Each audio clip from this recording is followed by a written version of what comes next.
My name is Megan, and I'm going to be hosting today's call along with Theresa, who will be sharing some of her research a little bit later on. Before we get started, we would like to ask you if you could have your video on, just it makes it much more personable. And also we are going to go into breakout groups and kind of get you guys talking to each other. So if you're up for that, just giving you a pre-warning that it's coming. If you're not, then you can be the crazy person in the corner that keeps silent, but that's okay too, you can do that. So actually this call was scheduled prior to the current coronavirus situation, which of course has forced a lot more teams and organizations into working virtually. So it feels much more relevant now than even when it did when we originally thought about putting this call together.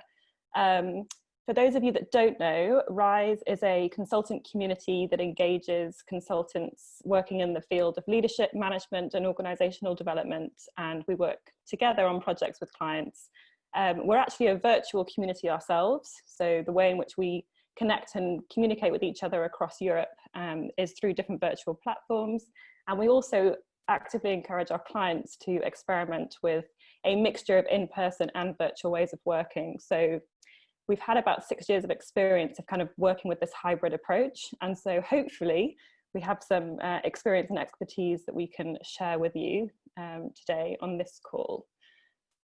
Although we have also been in those dysfunctional meetings where technology issues occur and people leave their sound on, and so we're not perfect, that's for sure.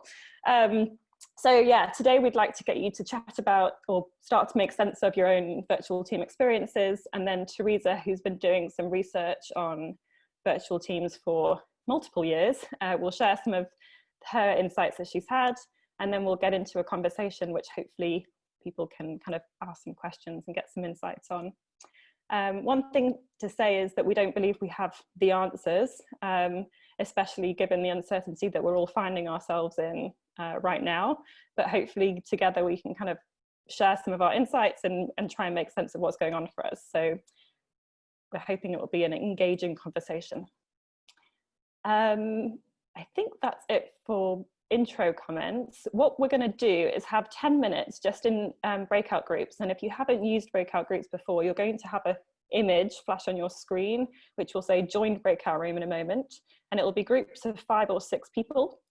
And what we would love you to do is to think about this question. So from your experience of working virtually, so for some of you that might have been years of experience, other people that might feel much more recent, what are the challenges and opportunities that you see presenting themselves when working virtually? And we'd like you to do this by sharing a recent story or some anecdotes that you've got. It might be a story where something's gone really well, or it might be a story where something's not gone very well and you're curious about what happened, or it might be a story where both of those things have happened and it was just a really interesting experience that you'd like to share. So if we're in groups of 5 or 6, I would take about a minute or 2 each. Introduce yourselves and share your story. The stories are confidential, they're not going to be recorded. The breakout rooms won't be recorded, and then we'll come back and we'll hear how those conversations went. Hello, everybody. Sorry if we cut you off halfway through mid-sentence, but hopefully you got some chance to hear different stories from different people. We'll take a couple of minutes just from people that feel like, oh, I heard something that was particularly interesting that piqued my interest or got me curious about working virtually. Has anybody got anything they'd like to share? I don't mind. I think from our group, key message probably is it's not about the technology, it's about the human behaviour. And technology can be a help or a hindrance, but you just need to manage it like anything else. And one thing I didn't mention was it's surprising how quickly people adapt. Even for those unfamiliar, that it can work really well, really quickly if everybody wants it to. Cool, thank you. Yeah. I think from our group, one of the comments I appreciated was we used to have these distinctions. I think Matthew was the one that said this. We had these distinctions between what was home and what was work, and now that distinction is being challenged. And I think Matthew, you said it was it might have been perceived now as artificial, as we're in this forced experiment, so to speak. Thank you. Yeah. One or two more comments. Megan, we were talking about in our group that actually, although it can be a challenge for the reasons that people have outlined, actually, because sometimes geography can be a limiting factor in terms of who you can get involved, actually going virtually means you can have a bit of a wider reach. And sometimes that can be really beneficial if you manage the meeting and the get together well, but actually we find that was quite a benefit. Yeah, we had some positive stories in ours around actually more regular communication was possible and meeting up with teams on a daily basis, whereas before it would take 2 weeks to get a team meeting in the diary. So some definite positives coming after that as well. Yeah, cool. So I'm going to introduce you to Theresa, who is another RISE consultant, and she's been doing some work, a lot of work. I think she's near the end of publishing a book on it, on virtual teams. So I'll hand over to Theresa. She's going to share some of her insights that have come out of her research, which hopefully you might find interesting, and then we'll get into a conversation about it. So feel free to write questions in the chat or save your questions for after we've finished sharing some of the thoughts. Great. And you can hear me? Yeah. Okay, just double checking. Good. Well, very nice to meet all of you. Thank you. Thank you, Megan. So my name is Theresa, and my area of focus is on working across cultures, working virtually, and team development and leadership as well. So I've been focusing on global virtual teams. And as Megan mentioned, I'm writing a book, which I hope to have done in the next 2 months. And in order to write that book, I decided to take the angle of looking at academia to see what they have learned from their robust research and from their models and ideas, to see what they have that can help us in the business community to understand what this means, to work from a distance, to work with technology, to work across cultures. And actually, there's some interesting stuff. So I wanted to share that with you today, because if we understand what happens to us with this distance, maybe we can improve or at least be more conscious of how we engage in our conversations with our colleagues. So the first thing I'd like to share with you is configuration matters. And in order to do this, to start it off a little bit, I'd like you to vote. So Joe, can you share a poll? There we are. So would you please vote? Oh, excuse me. I'd like you to answer or to judge which one is more challenging. If everyone is 100% on site, if some people are hybrid, so that means a couple people in different locations, or if the team is 100% remote. So remember, 100% remote means that nobody can spend time with each other. They can't have lunch together. They can't meet together. It all has to be with technology. A hybrid, on the other hand, that means that some people can have lunch together. Some people can meet together, although they have to use technology to communicate with the others. So take a second. Which do you think of these three types of teams is the most challenging for collaboration?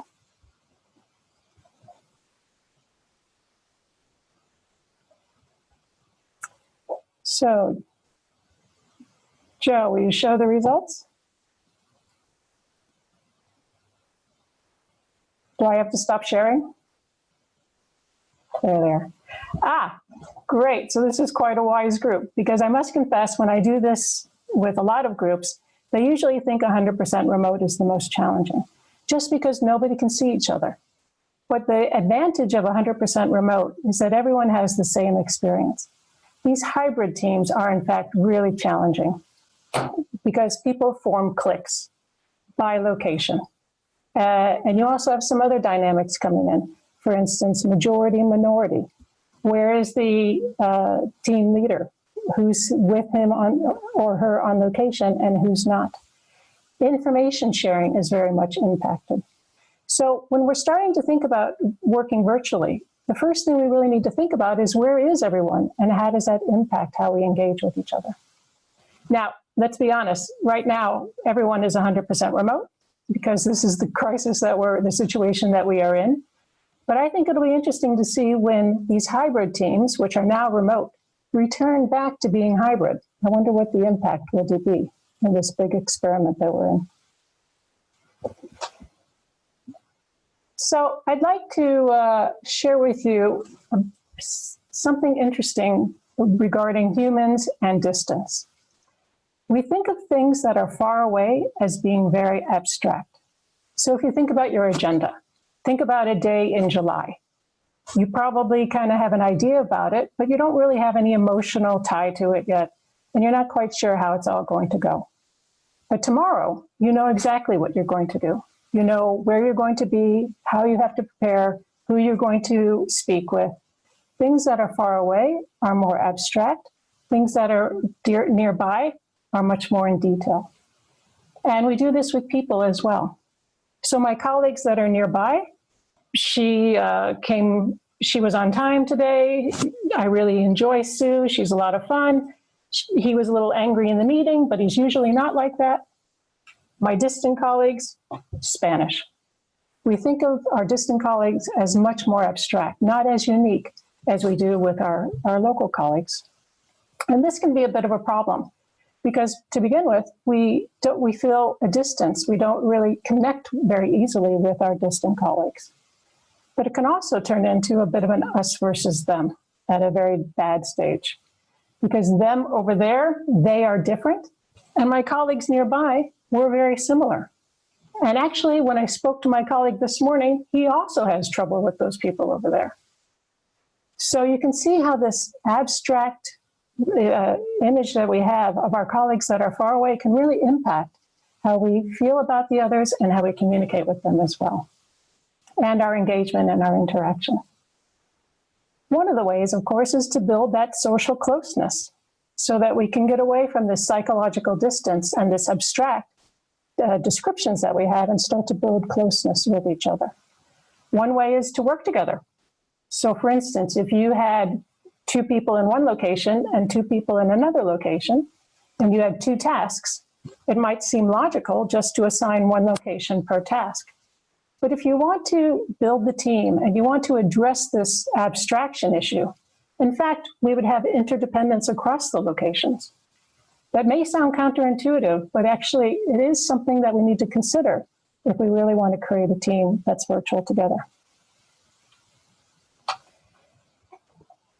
So I survived, I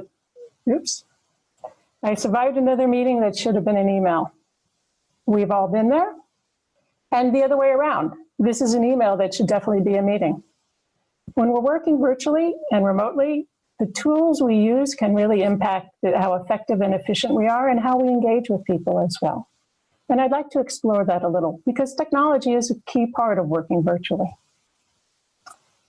So the first thing I'd like to share with you is just this concept of types of tools. We usually think of tools as being either synchronic, that means we're communicating at the same time, like for instance, this video or phone, or else we think of tools as being asynchronic, that means not at the same time. So for instance, email, chat.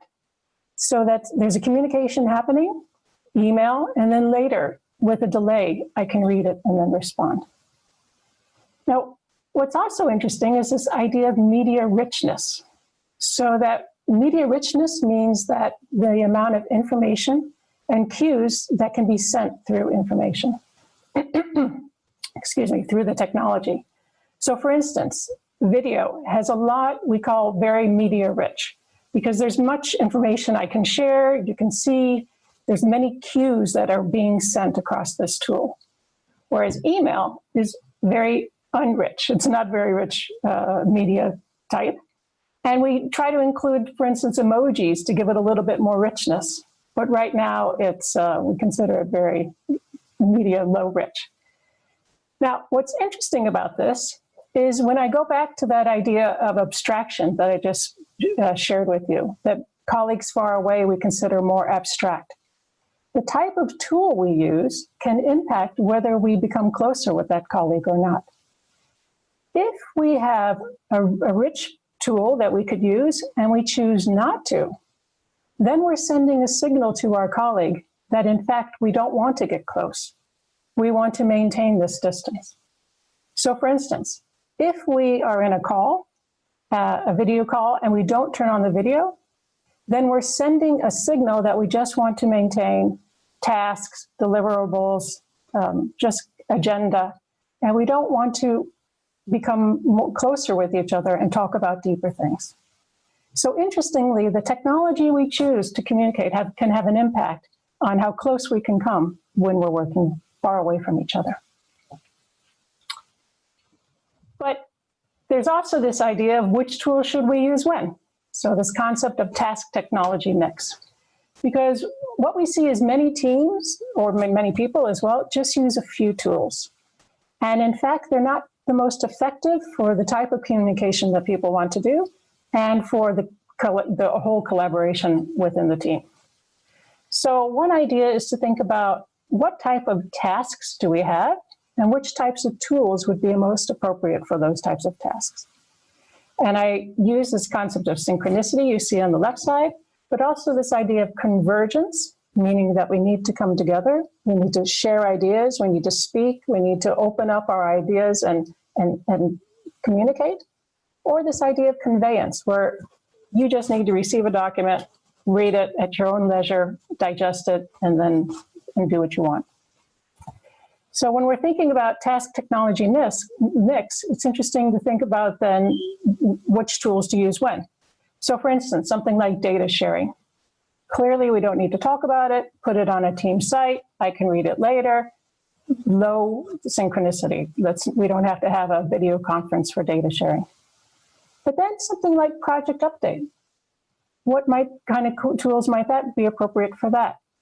Well, if everything's going well, then just give a summary, put it on a shared location, send a link, and I can read it at my leisure. What's interesting is when people hold video meetings to talk about project updates when everything's going fine.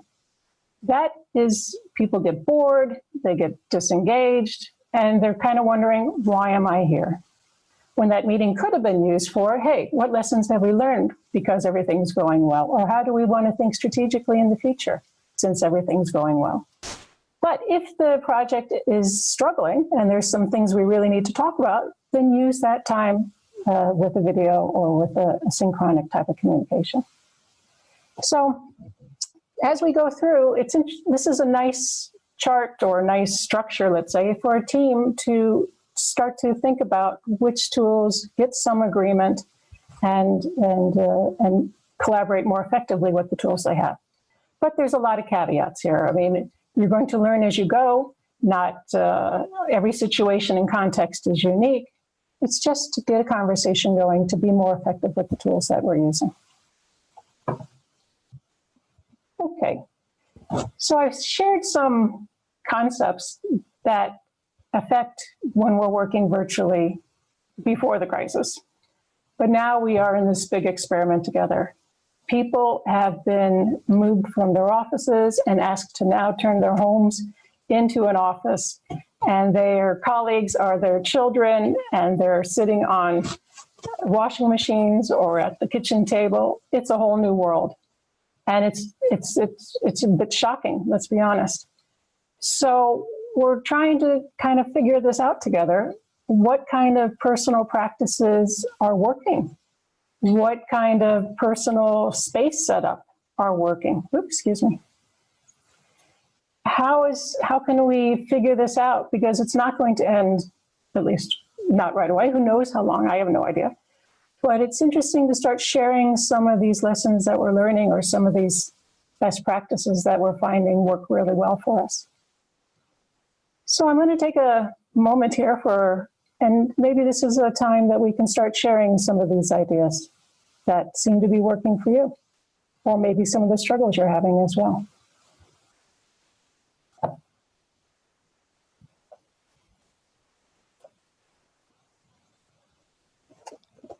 So, go.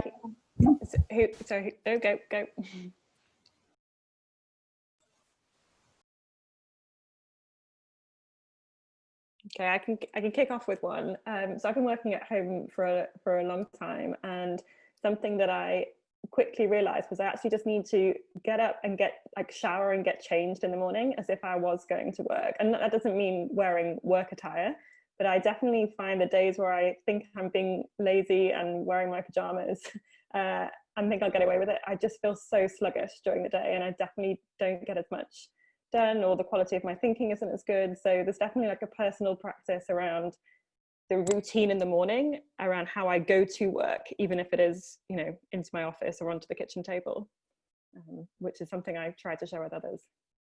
I would agree with that. Having gone from working in an office for many years to working from home predominantly, that was the thing.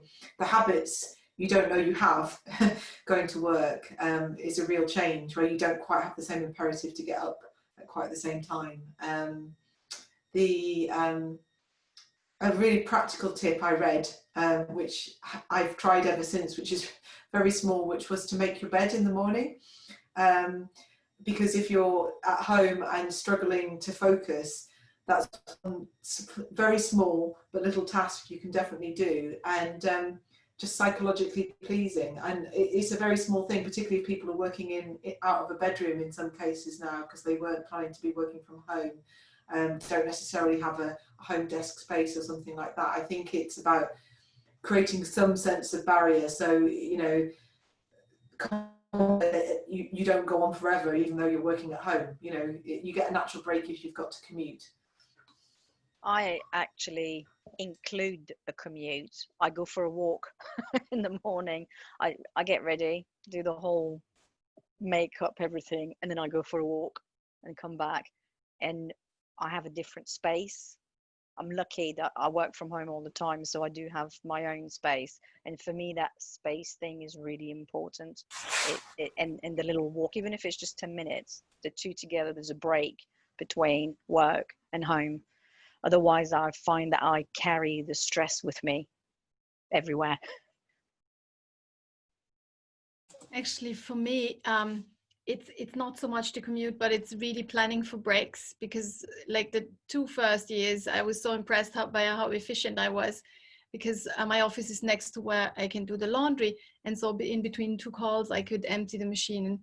And I was just freaking exhausted. Because you can just go from call to work. And even now it's about planning time off screen. That's really important for me. And I'm enjoying how the rest of the family is now seeing how really intense it can be to work from home, as opposed to there's more slack. That's not true for me. Yeah, Miriam, I really totally agree with you there. On Monday, I was delivering some training, and I'd put in so much. It was in a nearly 11.5 hour period, I had 7 hours of delivering training, like with small breaks in between. And I kept getting up and doing something around the house. And by the end of the 12 hours, I would have been exhausted anyway, but I was absolutely just out for the count, because I'd just not counted in, even though I'm used to it. But I think there's something about with people around as well now. I'm now trying to be like the mum and the sort of like super person that can do everything. And I think that really, we have to take that into account, that you've got to, create those breaks and realize there's this need to keep yourself safe. I was quite struck, Abby, I hope you don't mind me using your example, because it was really powerful for me in our conversation around Abby's just started to work from home and it's new to her, and that temptation that when you're at home the laptop's there and then you finish for the night and then you go back to it because it's there and just to check some more emails. And I think it's quite interesting that in this current crisis there's even more of an issue about that, because we are homebound. At least when we were outside of COVID working from home, you then put the laptop down and you could do stuff in the evening. Whereas particularly if you're on your own, the temptation of, okay, it's 7 o'clock, I've got nothing else to do, I might as well pick up the laptop again, is actually pretty powerful, because it's a contact, it's a means of doing stuff and keeping yourself busy. So I think in these current times, it's even more important to be diligent around that rhythm and that pattern. And at 6 o'clock or whatever time, you put the laptop down and it's done. and you do something else to distract yourself rather than work. Sorry, Abby, for taking your name in Oh, vain. thank you. I'm just for the benefit of the group, I'm still on mute because the dogs keep barking in the background, so I'm just trying to be in. Don't know if you can hear them. Apologies. I would add to. Oh, sorry. No. Go. That's right. Thank you, Sandra. Here, I wanted to immediately build on this wonderful anecdote, because what I find is a challenge for working from home anyway is that discipline you have to instill with your environment. When more than one person is working from home, having these agreements when it is and when it isn't okay to be, asked about what shall we have for dinner tonight, or, would you like to have a quick look at this catalog with me or something like that. That work is work and a break is break time. But I find that the COVID-19 crisis casts different demands on this, where parents have their children at home that can't necessarily have so much maturity and understand that, they can't go up to their mom and ask a question, or they just have emotional needs in these uncertain times that can't wait and can't be so grown up to say, mommy's in a call for 2 hours, and then after that she can be all listening and understanding again. So I find this is even more demanding on how do you have those good practices going at home and those boundaries when everybody's also coming to terms or learning to cope with quite an exceptional situation. There's one I'd love to share for me, which is a struggle to actually stay in my body, because I find so many times where I'm absorbed by the screen and kind of fascinated, and I turn into this kind of giant head on sticks. I don't even perceive my levels of fatigue or hunger or anything. So really disconnection, having major impacts on everything you mentioned. And so I'm constantly looking for tricks. And so there are the daily practices that I've built over the time, God bless. But during the day, using things like reasonable amounts of black tea, which at some point force you to have to wake up, stand up. But I would be interested by your other techniques around how to just stay in the body, how to stay perceptive and incarnated, I guess. And I think it's interesting just listening to people, and a lot of what we're focusing on at the moment is individual practices, and we're kind of talking about the self, and actually what we're also going to face, even if we haven't already, is how we feel in relationship to others. So those people that are in teams that are regularly meeting, this might feel quite fresh. And I know for my husband, he's quite enjoying the fact that he's working at home, he's got more time on his hands, he's enjoying PlayStation, and it feels a bit fresh. But I know that what will happen in a couple of weeks when that social disconnection starts to happen and kind of quality of relationship starts to degrade. And I think that for those people that haven't been used to creating the practices for engaging and creating social connection online, it's not just about having a meeting and getting through the agenda, but it's creating spaces for building social relationship with one another. And I think that's underdeveloped. Well, building on that, Megan, I think what's really interesting is that I think all of our work, anybody's work, is inherently a very interdependent and very social kind of experience.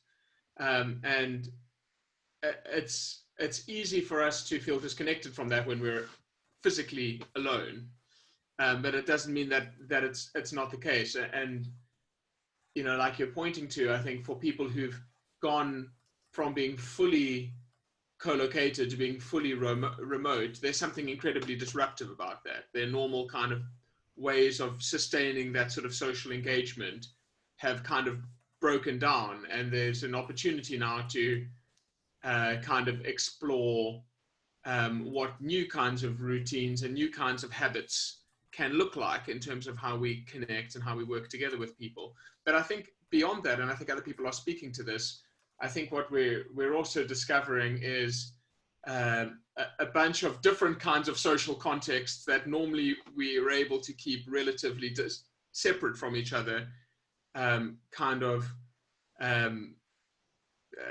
colliding in new and surprising ways. And I think that present, in a way that's quite disruptive, and it's quite can be, I think, quite exhausting and quite irritating. But I think, on a broad scale, there's something quite interesting about that, and perhaps an opportunity for finding ways to live lives which are maybe more helpfully integrated. I don't know what that looks like, but I found myself feeling very curious about what that opportunity is. I find that, Matthew, also very interesting. Let's just be honest. All of a sudden, I have insight into everyone's home.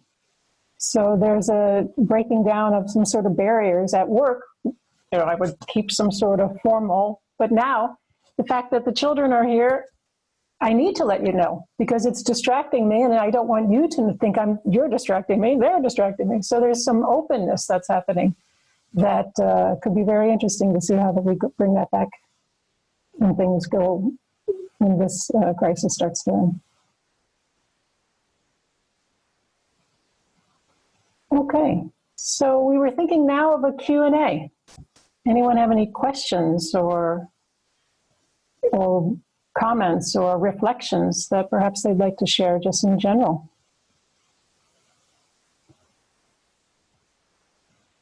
I see Beth's hand up. There's actually a question, Theresa, for your research. In our little group at the beginning of the call, we were talking about how people are finding being on virtual calls actually really tiring, potentially more so than when we're physically in a room together. And, you know, more than others have talked about remaining present and the effort of, and you said, Theresa, about the need to be connected and really present on a call. And I'm just wondering if the research that you kind of trawled through the thousands of papers spoke to the psychological or physiological exhaustion or different levels of energy that are required for a physical meeting versus a virtual one. Yeah, that's a very nice question, Beth, because what you're saying is very true. I don't have anything to say why it happens or what are the things that make us tired. But there is some very nice research that shows that actually people who work virtually actually like it, especially those that are working on global virtual teams. They like the challenge, they like the international aspect of it, they like that most of the things they're working on get more attention, but they only like it if they have moments of recovery. So the people that don't have a chance to recover, that don't turn off their phones and don't go off and do their hobbies that make them happy, the people that are, let's say, 24/7, they don't like working virtually. It's only the ones that have this recovery moment. And so I think we need to take that in this time as well, turning off, letting go, and giving ourselves a chance to do things that we enjoy and gives us energy. I think I would add that for me, the big change was why I thought it was tiring was the concentration factor, because you don't really appreciate how many distractions you have if you're working close by with other people, from noise in the background of phones ringing, people chatting, and you filter a lot of that noise out. And so you can concentrate much more. And strangely, time can go very quickly, and it can also feel like it's going quite slowly, because things that would have taken you hours to do, you can do quite quickly. So I think, as someone said, you feel super efficient initially. So I wonder about in the meeting room space, for example, that there is a concentration factor. I can feel it myself now, because I've been online quite a lot today already, that in a room you're not trying to maintain eye contact with everybody, and unless it's one-on-one or one-on-three, not everybody's looking at you all the time. Whereas when we do use the video for all the positive reasons people said, part of you probably is thinking you are being observed in a way that you wouldn't be observed. And it's one thing if you know the people, and as you say, you're taking people into your home space, and people, I'm very conscious myself of, not particularly on this call or many of the calls I've done so far, looking at the background behind people's heads, and bookcases and all sorts of stuff, and just wondering what room they're sat in and thinking about their house in a way I wouldn't be if I was sat in a business office space. I wouldn't be having those thoughts at all. So it opens up different thoughts about the person and, as you said, the personal space. And I think there's a big difference for me if if you know the people already. So it's work colleagues that you previously sat next to that you're now online with versus not. It's a little bit like meeting people from work in a social setting when you're not used to meeting them in a social setting. the dynamic changes in the relationship. So I think what will be really interesting is what happens when the situation starts to revert back to, well, I don't think it will go back exactly as it was, but when it starts to, you know, sort of revert back. And isn't there also something about screen time? So when we're at work in the office, you have your time away from the screen. You know we should be doing that a lot, you know, 20 minutes, go and look away, go and make a cup of tea, whatever you're doing. Whereas when we're working from home all the time, you're constantly on a screen. Even though now we're in a meeting, having a conversation, we're still looking at the screen. We're still, you know, I'm conscious I'm bent over my chair. And so there's probably something about that in terms of your eyes and needing to have that time away as well that makes us more exhausted at the end of the day. Theresa, can I ask you a question? It seems to me that obviously in the sort of consulting type work that we do, we're using quite a lot of techniques around vulnerability-based sharing in this virtual space. But it seems to me that there must be an aspiration that when people get to know Simon virtually and then suddenly meet him in person, that actually their experience of Simon is largely the same. If there's a significant discontinuity in that, it's going to be challenging for people. It's almost like my avatar when I'm virtually, and then the real Simon can't hide in person. Is there any sort of research on that? So not that I am aware of, per se, but enough stories, let's say, that people who work intensely virtually, when they meet, it's as if they had known each other already, because people fall in love online. So we can fall in love with Simon as well. And what I always get a little confused about is when I'm in organizations and they're working as a team and they say, it'll all be better when we meet. Because usually they can meet once or twice a year. And then my question is what happens in between? There's so much we can still do, even though we're far away from each other. But if I can follow up the theme, I have a very strong experience from me working virtually, where I have noticed that there are two types of people. One type is assuming that whatever relationship there is will continue when we don't see each other, and when we meet virtually, it will be the same as it was before. And there is another quite large group that is kind of relying on repeatedly face-to-face contact. And if the face-to-face contact is not there and only virtual contact is available, the relationships kind of deteriorates, for lack of a better word. And I am the first kind of person, and I was always so disappointed in some relationships going down because of this lack of face-to-face contact. And so is there any ideas about that? Well, I think you're speaking to something along the lines of maintaining the relationship in the virtual space takes effort. And it takes some energy, and some are choosing to do so and some not, if I'm understanding you well. I don't think it goes further than that, because I was really trying hard. No, but the others weren't. I might look at it slightly differently. Okay. I don't know whether it takes more effort. I think it takes different effort, you know. So I think there's, I think working together with other people is inherently quite performative. I don't think there's a virtual self and a real self. I think whatever work we're doing with other people, we're putting on a particular kind of performance based on how we think we're supposed to be in that kind of context. And I think that's part of, as I was saying, what's interesting now is I think some of those performances which we have been able to maintain in separate spaces are now colliding. But I also think what's interesting is that online,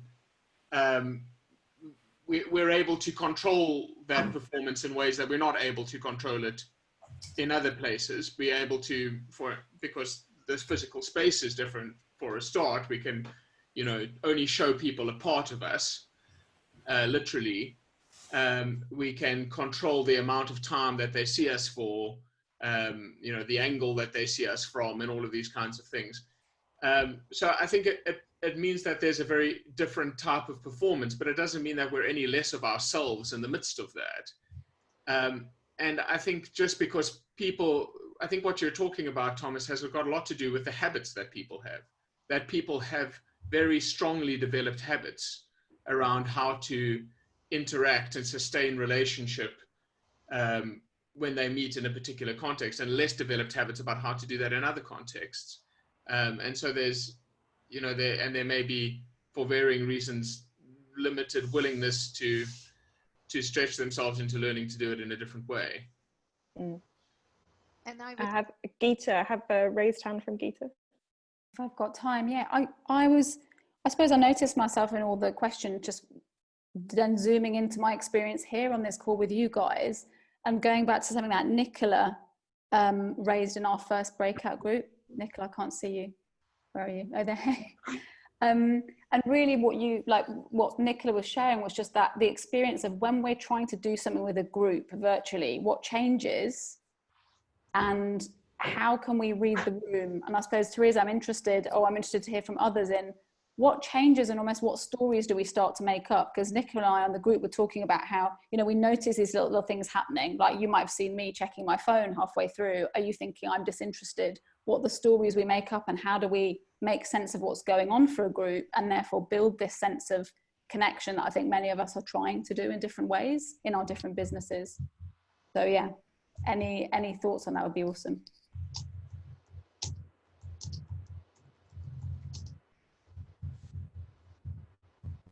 I don't have any in particular, except one thing that I've been playing with myself is this idea that because you only see this of me, and there's so much more that's impacting me that if you don't know it, then you are interpreting, you're using stories of something that you don't see. So for instance, I have back pain. I don't, but let's pretend I do.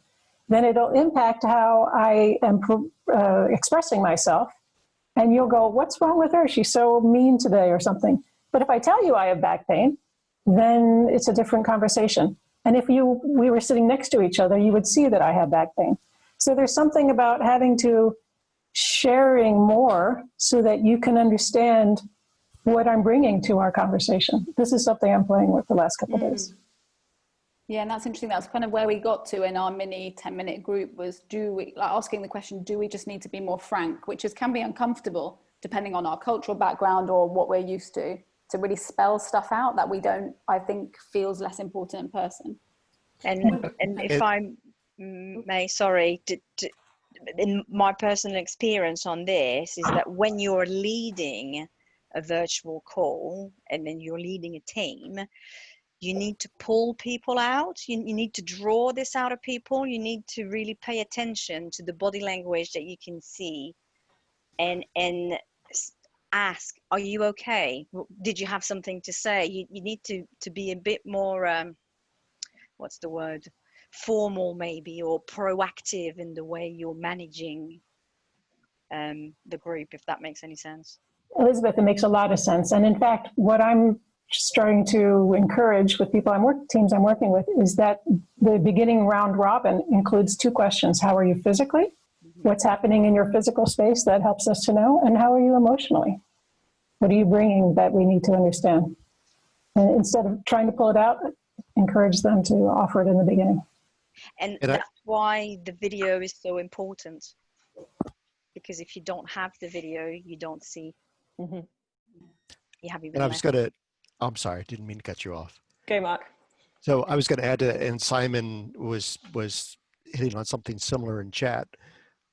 Sometimes you have to create a little extra space to share that context. So with the meetings I lead, I let team members know I'm going to be on a little bit earlier, just if you want to catch up and just kind of touch base beforehand. So I agree with Simon. What he said about a check-in is important, but sometimes having that little extra time, especially in a situation where we're all under stress with you know the COVID situation, giving that extra space to just talk about something other than work can make a big difference in sharing that additional context. Mm. Says the person with a very busy background. So there's something around that connected to that too, and I'm just aware of time, but I'll show it quickly.